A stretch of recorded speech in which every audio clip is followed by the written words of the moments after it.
You're listening to the Motivated Mindset podcast with Bobby Stein. Hello, my name is Bobby Stein, your host of the Motivated Mindset podcast, where I share candid conversations with extraordinary folks from all walks of life to discover just what motivates their mindset. Welcome in and thanks for listening. Yeah, and I agree. And again, there's a judgmental component to that, and I think again subconsciously it's probably taking place more often than people realize. But the value of righting that ship is the return on that, both time and energy investment for yourself. It's like it's all for you. Like you're the one that's going to reap those rewards. Hey, what's up, guys? My name is Luke DePron, and I am here with the Motivated Mindset with Bobby Stein. Very nice, Luke. I appreciate it. Well, hello, everyone, and thanks for joining the Motivated Mindset podcast for another episode. And this one promises to be informative, educational, and entertaining. We're going to be discussing a topic that's near and dear to me, health and fitness. And my guest joins me with one solid mission. He helps businessmen and entrepreneurs lose 20 plus pounds with his Live Great Lean Body method so that their physique, energy, and confidence match up with their success in both business and life. Simple, right? Well, put another way, he's a lifestyle Sherpa, and he helps men reach their goals through a sustainable, healthy, and proven approach. He's been a contributing writer for HuffPost, as well as a speaker on the topics of health and fitness, and the host of his very own podcast, Live Great Lifestyle. So, without further delay, let's learn what all else motivates the mindset of my special guest, Luke DePron, and thanks for listening. Welcome to the show, Luke. How are you today, my friend? I'm doing fantastic, Bobby. Appreciate the opportunity to come on and spend some time with you. My good pleasure. I'm sure folks are going to glean quite the amount of information today that you provide. It's a pleasure to speak with you, man. I'm a fan of your work. I love your mission, and I love your podcast too, man. You've got some excellent guests. You have great interviewing skills, by the way. Thank you. I actually really appreciate you saying that. So thank you. Yeah, you've had some intriguing guests we'll get to a little bit later, and so people can visit that. But so you're a Midwest boy who's made good, right? You now hail from San Diego, California, but you were raised in Western Illinois, close to Iowa, correct? Did you? That's right, man. Yeah, right on the border of Iowa. So Midwest roots, and enough of those winters, and now I'm in sunny San Diego. I paid my dues. Amen, amen. Do you ever get back, or are you dyed-in-the-wool California now? No, I do get back. I have family now in Missouri, so when I head back, and I do a few times a year, I end up back in Missouri, and that will always be home to me, of course, is Midwest, and I still have lots of friends and family back there that I do still stay in touch with. But San Diego, how nice is San Diego? Yeah, we're pretty spoiled out here. I mean, if you've never been, you come out here, and if you're from the East Coast or the Midwest, you come out here and it's 68. You see people walking around in sweatshirts, and you think everybody's crazy because it's like, what's going on, guys? It's 68. Everybody's bundling up, and you develop a pretty small tolerance to weather. You really do. Your blood gets thin, and you're used to Carhartts and the cornfields, perhaps. You get out there. These guys, I love San Diego. I love the gas lamp. I've been out there a number of times. I think it's gorgeous. That you're absolutely right with the climate. I'm from Southwest Florida now. We get that rainy season in the summer, Luke, and but during the winter months, it closely resembles. It's high 70s. White poofy clouds, sunshine, and it is absolutely gorgeous, man. Well, congratulations. I'm soft now. I'm definitely. I have visions eventually ended up in Colorado, but then I think about, and I'm very nostalgic for winter and seasons. But as I tell everybody, it's like there's a difference of doing a snowy Christmas, and then just a random Tuesday in February when you forgot eggs. Exactly. and it's 7 degrees. I know, it's so great. Hey, but don't let the secret out. You'll spoil it for everybody. Come on. That's right. So how did you, let me ask you this question right off the bat. What does Live Great Lifestyle mean to you, Luke? Live Great Lifestyle. What's that mean to you? So, originally when I started coaching and I had a business and it was Live Great Fitness, and that really didn't encapsulate, what I was trying to do with individuals, because to me, fitness should not take over your life. It should just enhance your life. So the Live Great Lifestyle is really about maximizing your health and your fitness so you can go live your life to its greatest potential, and really whatever that means to you, whether that's, being a parent, being a business owner, and really just being able to maximize your life and whatever interest that you have by being the healthiest fit version of that. Perfect. Absolutely. And you, how did you find yourself, what brought you to the present role? Yeah, I had a kind of a windy road through the fitness industry. I went to school for kinesiology, that's the study of movement, and did time personal training, worked in rehab studios doing corrective exercise, working with physical therapists and chiropractors, did performance work. I got to work with Olympic level athletes. I mean, I've kind of done a lot of different things, but really the core mission always has been to help people enhance again like kind of their well-being, and that was what I wanted to do as a personal trainer, but I found that model really had some gaps in it. And so probably about 5 or 6 years ago, when I transitioned to more online coaching, I was able to kind of consolidate really all of the necessary pillars for somebody to actualize their health and fitness in an online model. And so now today I work with business owners, entrepreneurs. I do tend to work with men, but ladies, if you're listening to this, the tactics that we can speak on, they're all relevant to you as well. And now it's about helping those guys who are busy, who don't have the time to, maybe obsess about diet and exercise, kind of wrangle the cats and bring it in a lifestyle approach that fits within the constraints of their life. You find a lot of entrepreneurs and businessmen and ladies as well. Do you find that do they tend to put their fitness on the back burner, or is that where you offer a solution for them? Or Absolutely. Yeah, and no judgment to anyone here, but yes, oftentimes, hard charging entrepreneurs and business owners, it's like business is the most important valued thing. Oftentimes, I mean, relationships are lost, health is lost, and usually there's a turning point when they realize like, hey, this isn't sustainable, that I do need to, have better energy. I do need to actually focus on my health, and my role in trying to fill that gap is to help them realize that they can execute on both, and it's not one or the other. And you really have to come to terms with, you can install healthy habits, fitness habits, nutritional habits that are going to give you more energy to actually execute on your business goals in a better capacity. And that's really kind of the mission. yeah, it's funny too, where a lot of folks will. I found myself in that, got to be a millionaire by 40 mindset, and I thought, at what expense? What's the cost? My health, my energy, my vitality, my relationships. You hit on that one. We tend to, the work should be a means to an end, right? You work to live, not live to work. And we all have to do that. And I think, Luke, that a lot of entrepreneurs that are cut from that cloth have that go, drive, and it is the end all be all. I just always found it shocking that more folks didn't put a little more attention on the lifestyle portion regarding fitness and health. It's just a weird dynamic. Yeah, me as well. And again, that's kind of where oftentimes the intersection of working with me is, because they realize like they come from a performance side and like, okay, I need to do this. And, Yeah. And it is that all or nothing, like go drive mentality. Honestly, I have to talk guys back a lot. And what do you mean talk them back?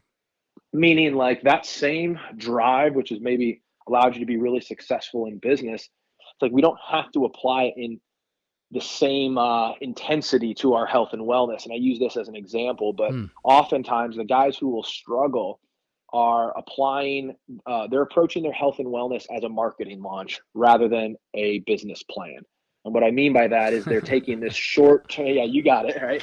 They're taking this short-term focus where they're going to really ramp up the intensity and they think they're going to solve it, but they haven't laid any foundational skills that are really going to take them throughout the journey of life. And we're talking not just 3 months, 6 months, 9 months, but literally for years to come.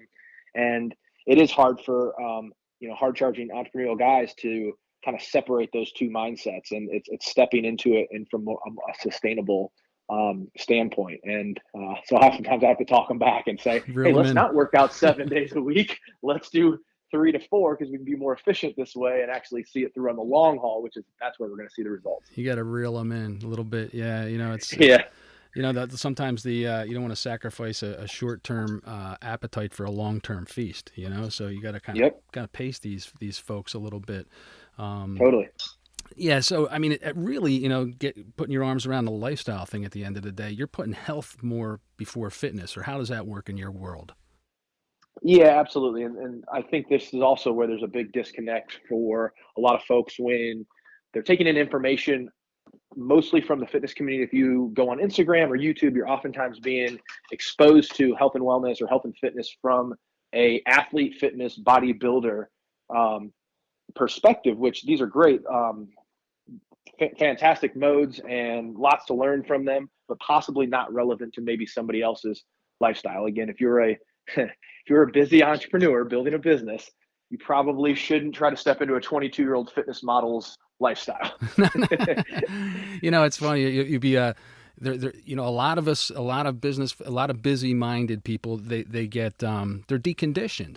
And I think when you take that snapshot of the TikTok or the Instagram, you're right. They want to step into that, and the propensity is to do that, but it ties right back into, this is a long vision. It's a lifestyle vision. You want to be around for years to come and, have sustainability, like you mentioned. Yeah. Otherwise, I mean, what's the point? Like, sure, you can work hard for, a few months or a few weeks and see some potential return on that time investment. But at the end of the day, like if it's not sustained, it's like, what a waste. And that's where, again, when I say like a lifestyle component, it's, yeah, we have to address obviously the nutritional side, the fitness side, but also the lifestyle. Like what are your sleep habits? What are your just day-to-day like movement activities? And when we take that approach, it can be something that, again, it has to fit within the constraints of your individual lifestyle.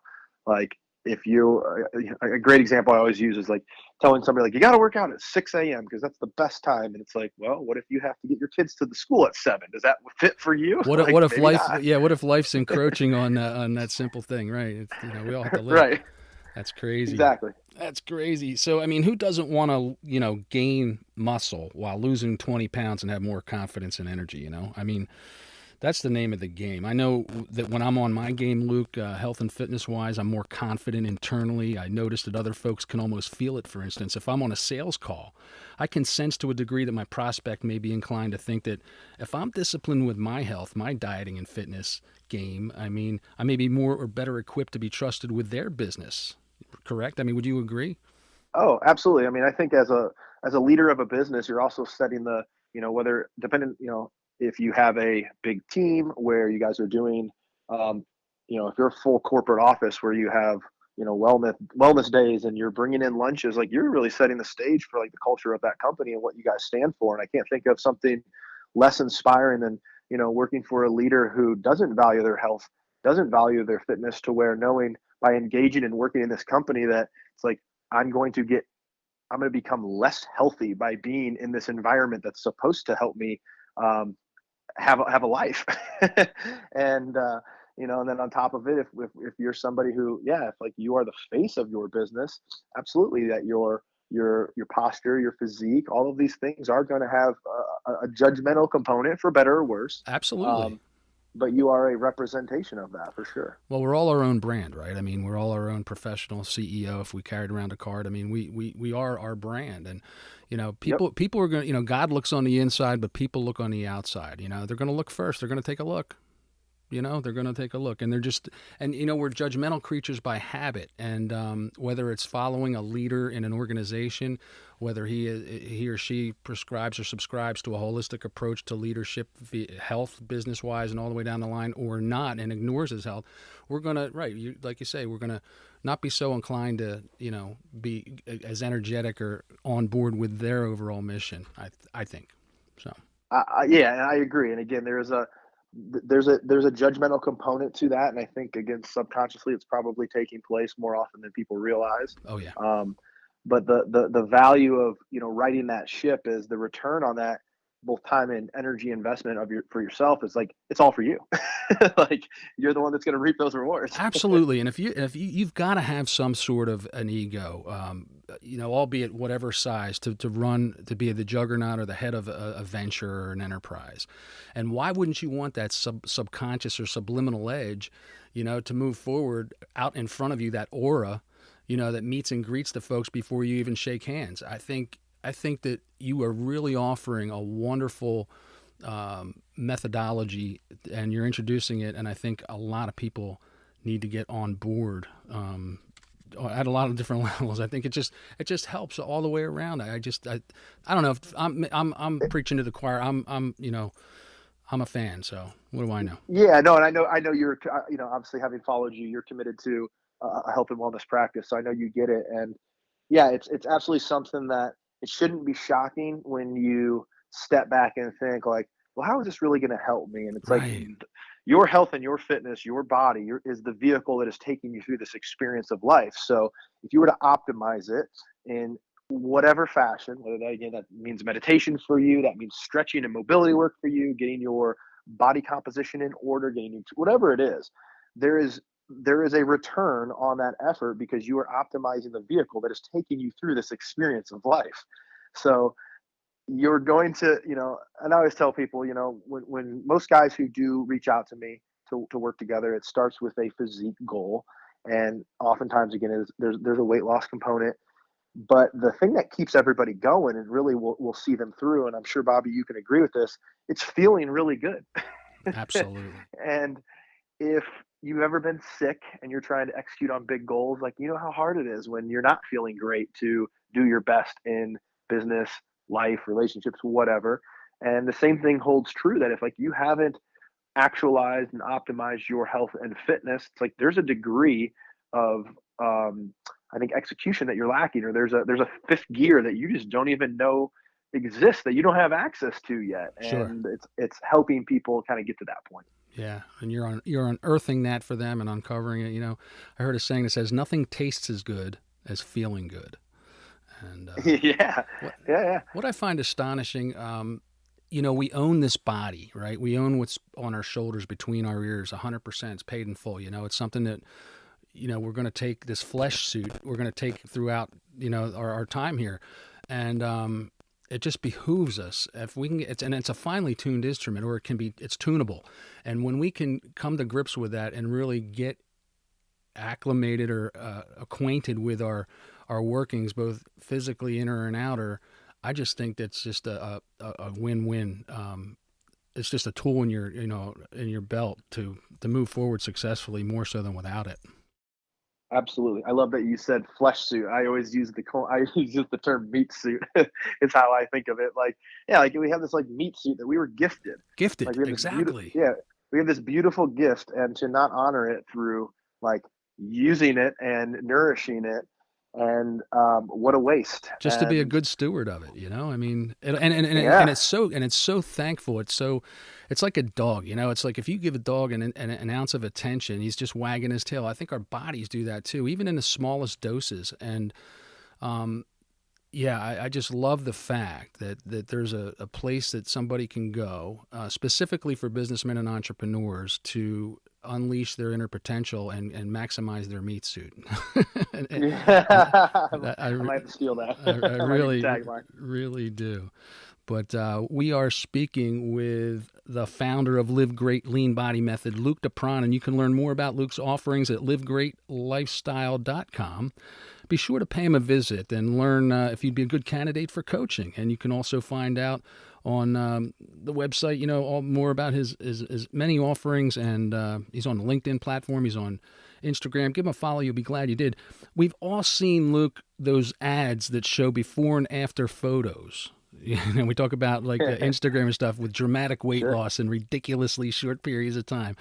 I stumbled upon in my research where you wrote a curious and revealing article in HuffPost debunking that myth, complete with before and after photos. And I'll tell you what, I was like, no way. But you got to elaborate, man. That was bitching. Yeah. So for those that are listening, what I did is I wrote an article just kind of showcasing, when you see a supplement or you see a training program, and you're seeing, I mean, it can be on cable television where you'll see some really radical results, and you just have to be kind of wary. Like transformation is happening, but it's not happening in 2 weeks. It's not happening with no lifestyle or diet changes or exercise changes. So when you see these grandiose claims, you really have to take pause. And I realized I think the biggest thing that really convinces people is before and after transformations. Because I've always wondered, I'm like, man, how are people falling victim to these? I'm going to call them I'm going to call them scams. And again, Flat you'll out see them on blatant, yeah. blatant scams. And so I wrote an article kind of suggesting that this occurs and showing how easy it is to fake a before and after photo. And if we can maybe link to those photos. I'm gonna link But to that in the episode notes because I think it's phenomenal. And it's like snake oil salesman. And I'll tell you what, I've bid on them in the past, right? I was Sure, I get looking at the article knowing that you were debunking a bunk, and I said, it. "What's he eating? What's he taking?" You know? He's Well, and here's the funny thing on that, Bobby. So for people who don't realize, there was my before and after photo. If I ask anybody how long they think my before and after photo is, I get the average guess of about 6 months, and the photos are actually 3 hours apart.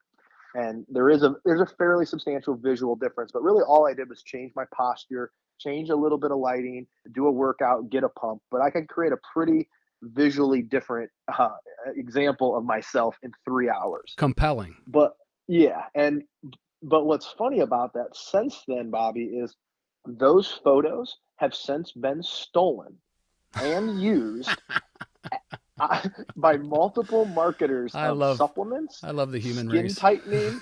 I know it's like so.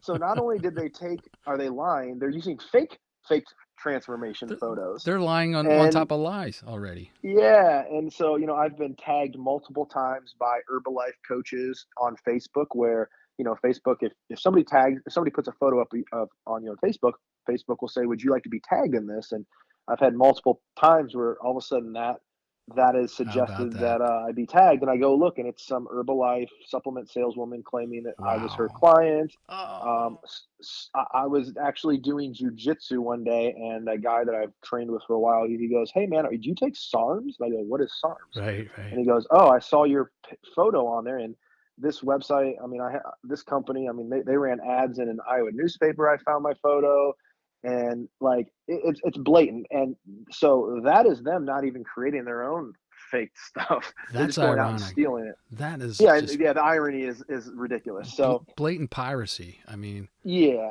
and you know what and the though? moral of the story is, Yes, yes, don't sir. believe everything you see. No, absolutely not. Because like your jujitsu training partner had mentioned, SARMs are like an extension or like a kind of a steroid supplement, and to realize those results, that's really what you demonstrated through those photos, the before and afters. And like you said, it Yeah, only was achieved with just some fasting and some empty bladder, and and then a pump up with a meal, and over the short span of a few hours. Very, very cool. Let me ask you this, and I'm going to link that up because people need to see the before and afters. It's pretty cool. What's the biggest issue or challenge you find when you're working with like a first time client or any client for that matter? What's a big issue? one of the bigger ones really is, and we touched on this a little bit, but really Yeah, getting guys to step away from that all in, all out mentality. And there's just a lot of people, you fall victim to this, to where you think like you're going to have to work out every day. That if you even eat, one bad thing, it's all over.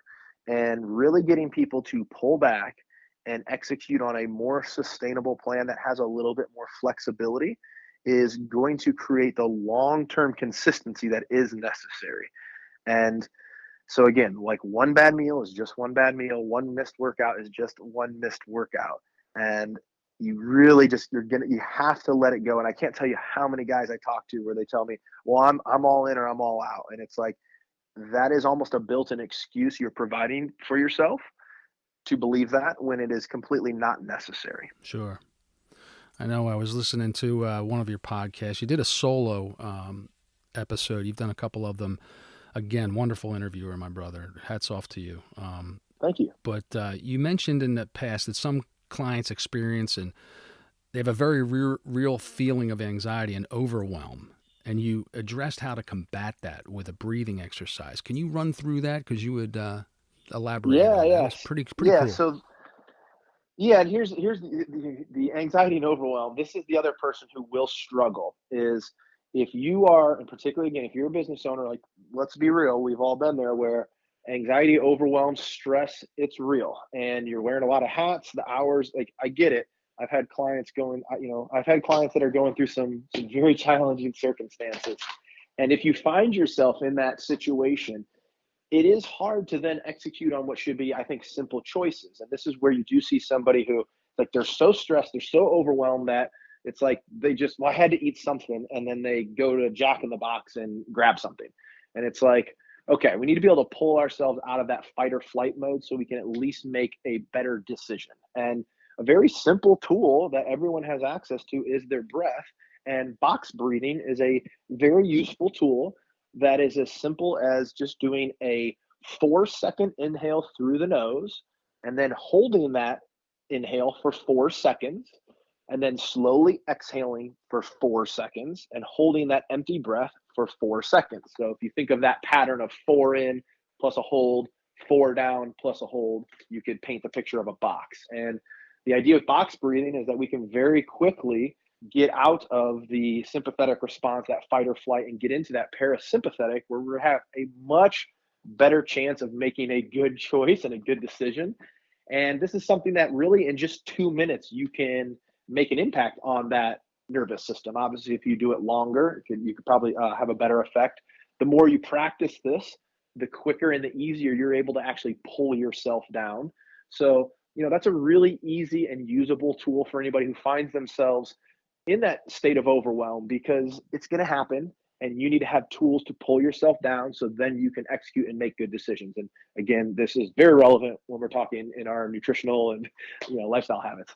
Yeah, I tend to be a little bit ADD, and like when I try to settle down, like I read certain authors and I subscribe to certain philosophies and, quiet the mind and so on and so forth. Man, I really struggle with that. And just the fact that I tuned in and heard that on your podcast, that tool's been very, very helpful to help me get into that, that alpha meditative state or whatever, that you used to parasympathetic. But, when I first tried, I thought I was going to pass out because I took extra long counts of 4. So now I do it real fast. Sure, I go 1, 2, 3, 4, 1, 2, 3, 4. And you can work up to doing 8 counts, 8 and 8. And this is, Bobby, I'm similar to you where I would prescribe to be an ADD brain. And I even was able to get a brain scan done through one of my podcast guests. And I do personally kick off a lot of alpha waves when I should be kicking off beta and delta. And so I'm, I exist in that world as well, and do have to find myself, needing to pull myself down as well. So it's a good I'm thing. Right there with you. It's a good thing, but it can have its drawbacks too. But I think awareness is number one. And then, like I said, when I came across this tool that you offered up through one of your interviews through the breathing, the box method, I said, yeah, I'll employ that, and it's become a staple. So, I love that, man. That's great. Hats off to you, and hopefully, listeners out there will take advantage.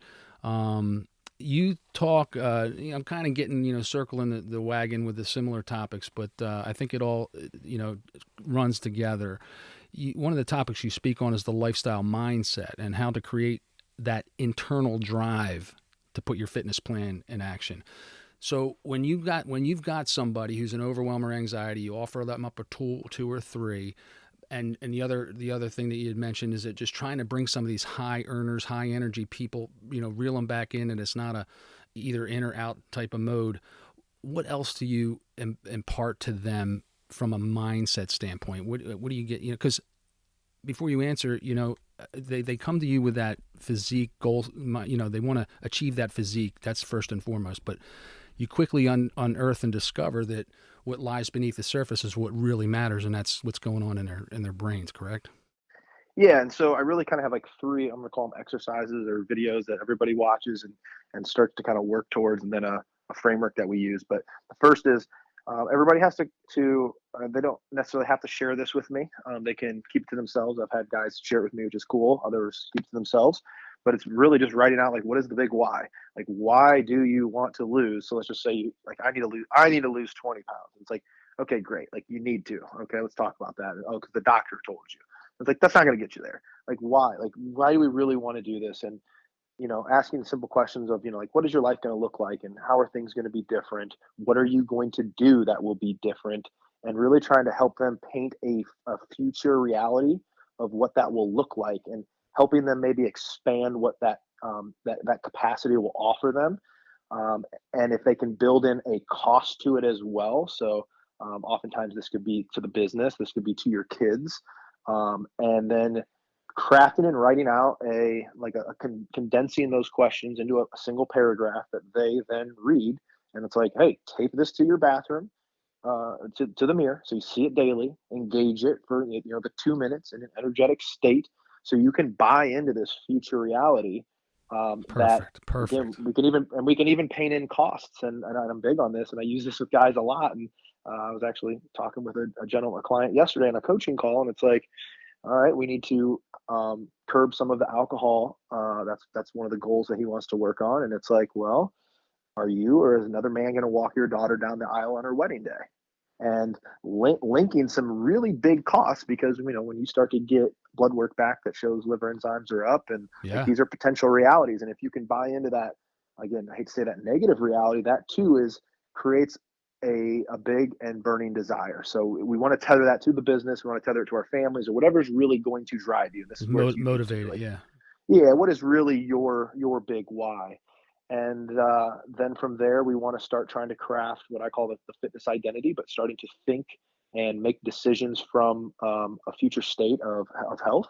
So the easy way to think of this is, like, again, I'll use the dad example. Like, hey, I'm the fit dad, and starting to think about how you make decisions as the fit dad and what would you do differently. And again, a very easy example would be like, okay, well, what does the fit dad do at his, daughter's softball game? Well, maybe the other dads are drinking beers, but you have one. Or maybe they go out to eat afterwards, and you're going to make a different decision, because what do you as the fit version of yourself do? And starting to make identity-based decisions really kind of can put this thing on autopilot. And then finally, what we do is, from an accountability standpoint, and this is what we kind of on the coaching calls will set, is we create minimum guaranteed standards. And I'm really big on this one with people. And this is what I mean by pulling it back oftentimes. And it's week to week, evaluating again your situation and setting minimum guaranteed standards around your health habits, whether that's nutrition, exercise. And so a great example might be, my minimum guaranteed standard is I'm going to get 3 workouts in this week. And when I, ask guys this, I can't tell you how many times they'll be like, I can do 7. And I will, Naturally. yeah. And so we automatically will usually pull everyone back, because when I say minimum guaranteed, I mean, no meeting can come up. Nothing can get in the way of this. Guaranteed. Guaranteed. So that means at 11 o'clock on Saturday, because you got to hit that standard, 11 o'clock at night, you're doing a workout because this is the standard that you set. So we're always going to undershoot that, and we can execute further and more. That's great. And we don't get credit for it, but we are going to set our minimum guaranteed standards. Man, And I'll tell over you what. time, we raise our standards. Sure, you can take the minimum and bump it up, just like the breathing exercise. I love everything that you stand for and what you're sharing with your clientele. I think it's all lifestyle, but I think it's really for the benefit of them. But I can see where you get much gratification out of a future state. I love that, putting yourself, what's dad look like? What's my future athletic or dad look like? And actually projecting yourself mentally as though the wish was fulfilled. Like you assume and you live from the feeling of the wish fulfilled, and seeing yourself as that. You've assumed it, and you and then to come back with it. I'm a firm believer of, I've got stuff sticking all over every mirror, and have for 100 years. I've got goals that I wrote back in 1992. I'm old, by the Love way. it. I'm 60 years old. So. Oh, are you? Well, you look fantastic. Good. I've seen the photos. Oh man, great. mission accomplished. I fished for the old compliment, and I reeled one in, baby. Look at Bobby Stein. Oh no, you've done it, and the proof is in the pudding that you've been living and walking this life, because it definitely shows. Well, And yeah. go ahead. No. It's just, I really appreciate the way you go about it. What's your why? And then the minimum guaranteed standards really sets an individual up to be accountable to themselves. Look, if they can't stay put with 3, simple scenarios throughout the course of the week, when they initially jumped off the boat and said, I can do 7 or 10 or whatever, and you reeled them back in, if they don't do that, what does that do? Doesn't that set them up for some sort of, like, they can't trust themselves over time? I mean, now all of a sudden, Yep. yeah. To explain that, because I know you've shared with that. Yeah. So here's the flip side of this not working out. So say you're the guy, like, all right, I'm going to go to the gym. I'm going to do it this time. It's New Year's. Right. This is the time. This is the year. It's really going to happen. And by the way, guys and gals listening to this, I too fall victim to this in my own life, in other areas that aren't my area of expertise. So I try to have to engage these same concepts in areas that I struggle. And but oftentimes, yeah, I think what happens is, you set that goal of, all right, I'm going to do 75 hard again, or I'm doing what I'm going to do whatever, And when you aren't able to execute on it, and you have that failure, and then you try again, pretty soon you're taking on the identity of the failure. You're taking on the identity of, I'm the unfit person that can't get fit. And, Yes. we can use this a bit of a parable, but if if you were to invite a friend to dinner and they no showed you, you would probably give them a pass that first time. They're your friend. The second time, you'd be like, man, what is going on? And then the third time, you would probably have lost all trust that they're going to keep their word. And that's essentially what I think is happening subconsciously to yourself when you set that goal and then you fail to execute on it. You've lost all trust that you can really do that. And so Your own now, credibility. Yeah, your own credibility. yeah, exactly. So I love the idea that once you kind of get engaged and we've gone through, like you've sent the videos in, we've dialed in your biomechanics and we've set some standards. Now this whole game gets to shift, and you can approach it from a different place where now you're just executing on a congruency game. And that's all exercise has to be for you. It doesn't have to be anything other than a congruency test. And Yep. I love using it like that because Sure. that in and of itself is its own beautiful skill to develop. The ability to do hard things when you don't want to do them, but because you said you would. Absolutely. That's where the growth takes place. I love the whole mindset, learning about what motivates the mindset of Luke DePron.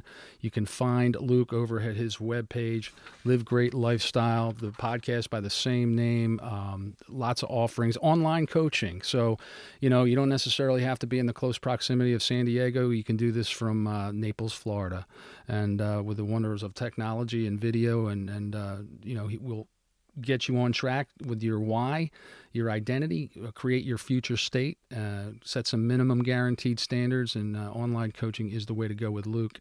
Luke, man, there's some newer stuff coming. I'm going to bounce a few things off of you if you don't mind. Newer drugs. Sure. Ozempic, originally designed to treat type 2 diabetes, has been popularized with celebrities as a weight loss alternative. I now have 2 coworkers in my day job who are specifically taking these and have seen some weight loss results. But I'm wondering, man, because it's not conventional, it's not dyed in the wool diet and exercise, sleep habits, etc. I'm wondering what the long-term cost is going to be. Are we going to see something 5 years down the road and say, the class action lawsuit, if you took Ozempic, I mean, what are your thoughts on stuff like this? So obviously I'll put the asterisk, not an MD, not a physician, Sure. not no knowledge in this. I believe it's the drug that I also was reading about recently. And, I think for everyone, you should first really try to deploy as many lifestyle and behavior activities as possible. I've worked with a client who had a gastric bypass, and this was years ago, and I'm so thankful that she pulled the trigger and did that. It was what she needed to do. That said, even afterwards, and we'll talk about the drug here in a second. She said, "Man, I wish I would have just done these other things that you were trying to get me to do." And it's like, yeah, it would have worked. But at the end of the day, being down 250 pounds, she saved her joints and her life essentially. So I would always tell somebody that make sure you have exhausted all lifestyle interventions. And this is no different than some guy who wants to hop on testosterone, but yet his sleep's terrible, doesn't exercise, diet's crap. And it's like, what are you doing? Don't pull that lever yet. There you go. That said, there you go. Like, yeah, so don't pull the lever until you've executed on every other thing that's going to impact that.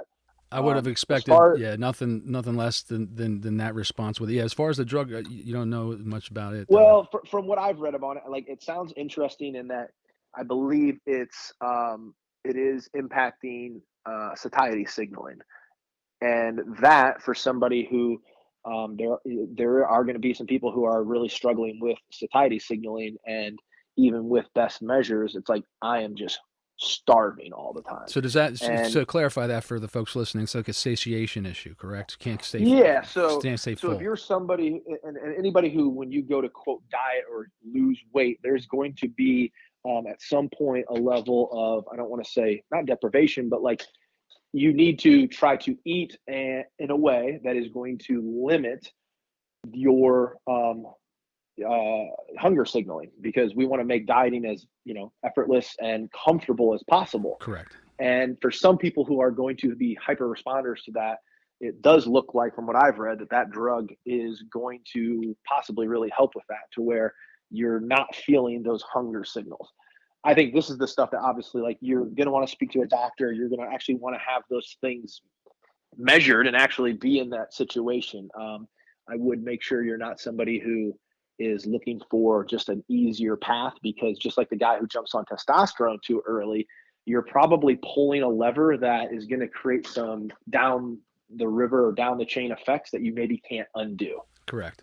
Yeah, and that's exactly, I wanted that pulling the lever is a great term, or visualization, because I think if you take the proper, and I kind of knew the answer before I asked the question, but like that patient that you had, the gal that did the surgery, was something that definitely was a welcome procedure.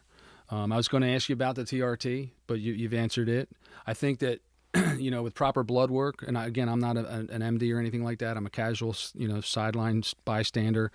But I think that if you do pull that trigger too early, I see so many, young folks in the gym, and they're doing all kinds of stuff that, I remember I competed in bodybuilding up until 45, 100% natural, and with much success. And there's no need for anything to hinder that. And you're right. I think the ramifications down the line, you can't put that toothpaste back in the tube once it's out.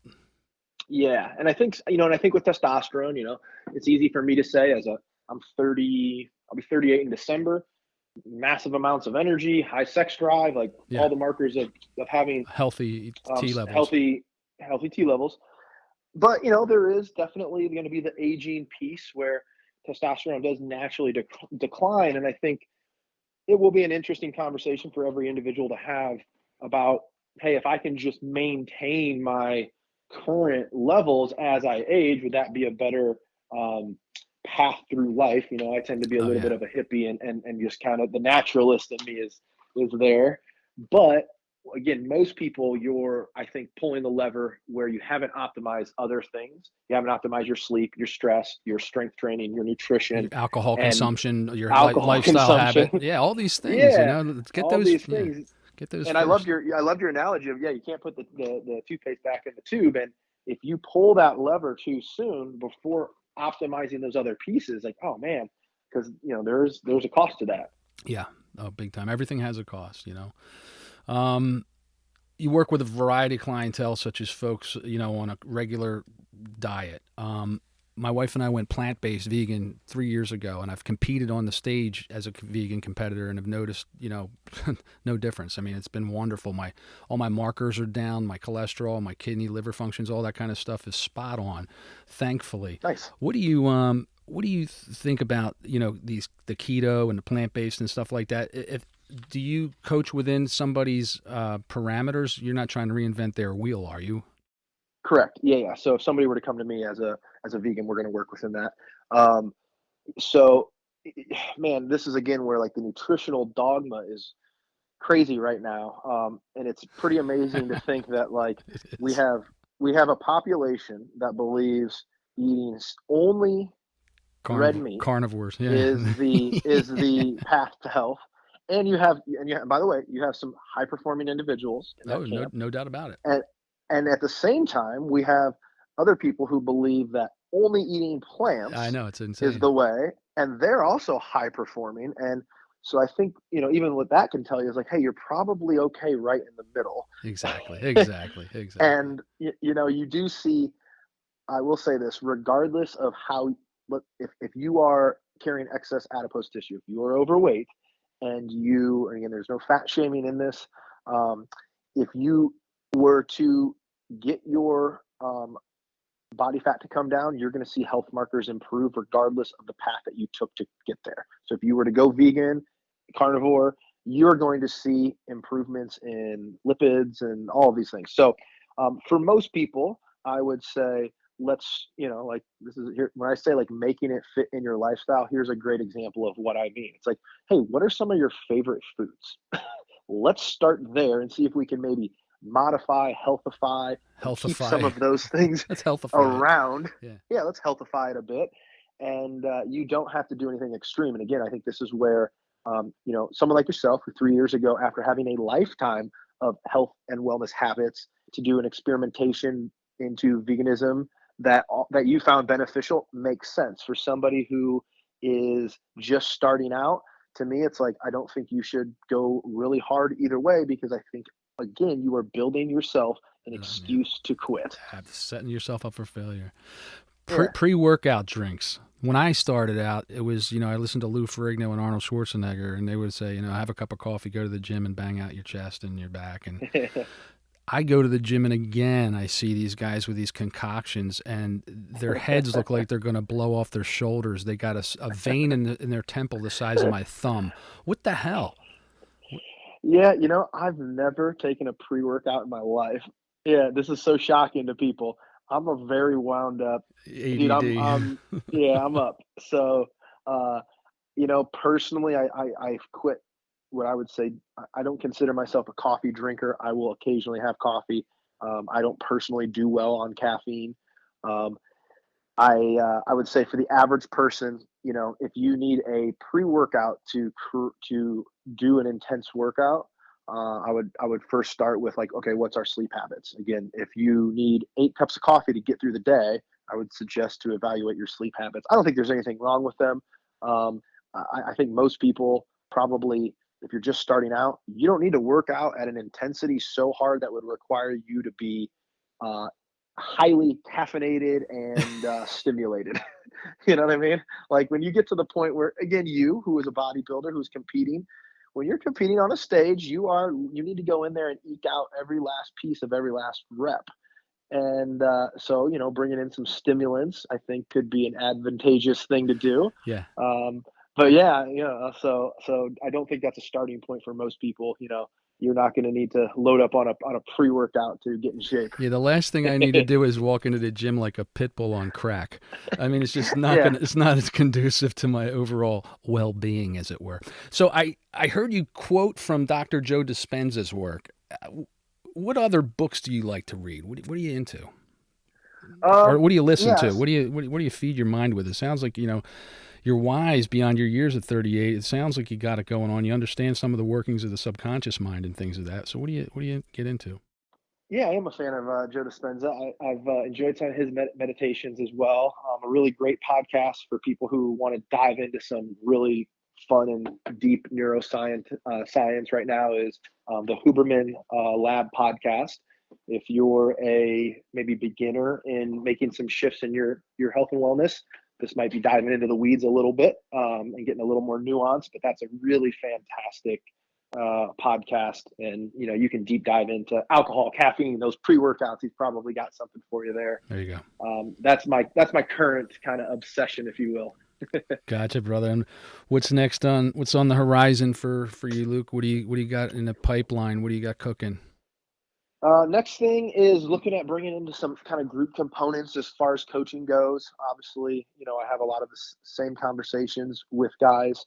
While everything will always continue to be customized and teaching guys how to customize their personal approach, bringing a group component, both from, I think, community as well as an efficiency standpoint, are both interesting to me right now. Yeah, that's worthy. That's a worthy ideal. A worthy ideal. Well, my friend, it sounds like we've learned a lot about what motivates your mindset. What motivates the mindset of Luke DePron? And please get a look at his website for additional insights and coaching opportunities.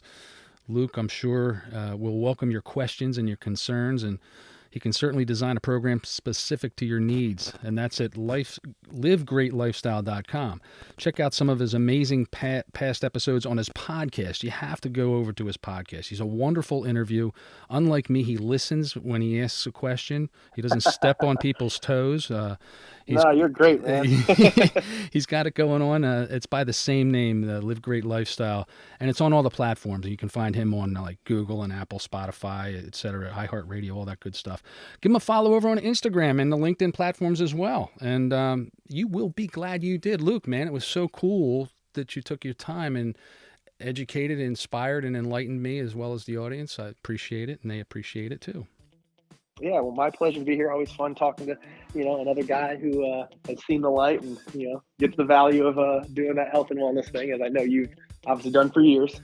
Well, I'll tell you what, I'm not a hippie like you. I'm the, how can you be a hippie at age 38, by the way? Oh, well, I shouldn't say that. It's just again the naturalist. Like I know yes. I know that Diet Pop doesn't do anything bad for me, but I still don't drink it. I gotcha. Well, there you have it, folks. Another episode in the books. And for my special guest, Luke DePron, I am your host, Bobby Stein, thanking you for listening and reminding you, as always, to please take good care. Luke, thanks so much, brother. Thank you. My pleasure, Bobby. Thanks. You've been listening to another episode of the Motivated Mindset podcast with your host, Bobby Stein. Thank you for tuning in.